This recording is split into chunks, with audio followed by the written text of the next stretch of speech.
ولكن ملي شفت ديالو واقف ما قدرتش نصبر، وكيعرف يغرقو ويفرق الرجلين، وكنسى راسي شكون انا. كملوا معايا القصه حتى الاخر. في عمري 50 سنه، واليوم جيت نعاود لكم قصتي وحكايتي. المهم نبدا لكم قصتي.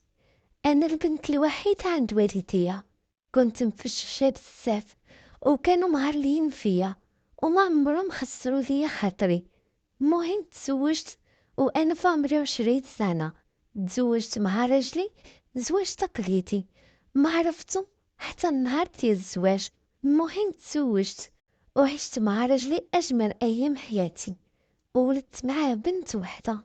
وللاسف حتى ولفت على راجلي. المهم من مورا الموت ديال راجلي خدمت وكافحت وطورت راسي، وخا ما كرهتش بزاف، ولكن وليت كنفهم الكبيره والصغيره، وكبرت بنتي بالحلال، وكريت بنتي في احسن المدارس ووصلتها، وكبرت الطموحات ديالي ووليت مرا وقاده. ولكن ما عمري فكرت شي نهار غادي نعمل هاد الشي اللي غادي نعاود لكم عليه دابا.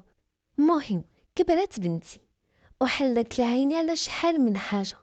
كانت كتديني معاها الصالون وكتقول لي ماما خصك تقدي راسك وتقد حشبانك وتصبغ شعرك وتقدي ضفرانك وتلبس وتكون مرأة أنيقة وكلاس. وبنتي علمتني كل شي وردت مني مرأة وحدة أخرى.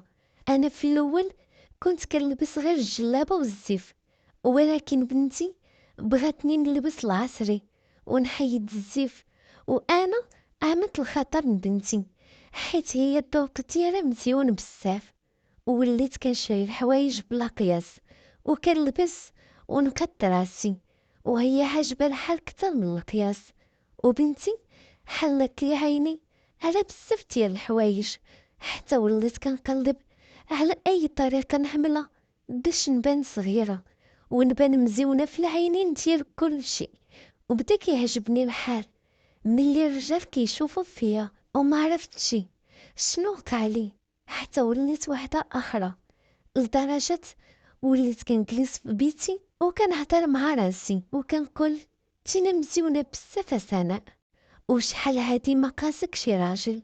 كنقلب غير مع من نعمل داكشي حيت التحت ديالي كياكلني بزاف.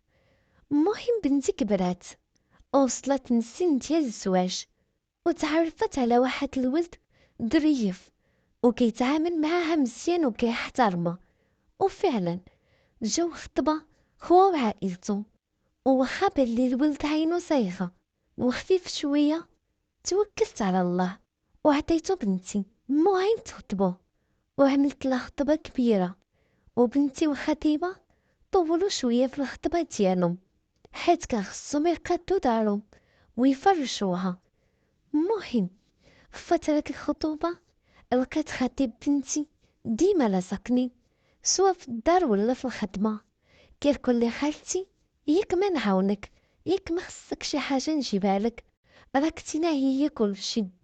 ولصقني بواحد الطريقة غريبة بزاف، وانا كنعمل براسي زعما ما عيطاش بيه وكنهضر مع راسي ما يمكنش الولد خطيب بنتي، وكنقول مع راسي ميت صغير وشاف فيا اذا انا مازال عطير العين. المهم بقيت بحال هكداك حتى النهار اللي مشيت انا وياه نشوف دار بنتي، ومشينا غير بوحدنا حيت بنتي كانت خدامة وطلبت مني باش نمشي مع خطيبة نشوف الدار. المهم دخلت معاه للدار، ولكن ملي شفت ديالو واقف ما قدرتش نصبر، وكيعرف يغرقو ويفرق الرجلين، وكنسى راسي شكون انا، وكنسى حتى شنو درت لبنتي.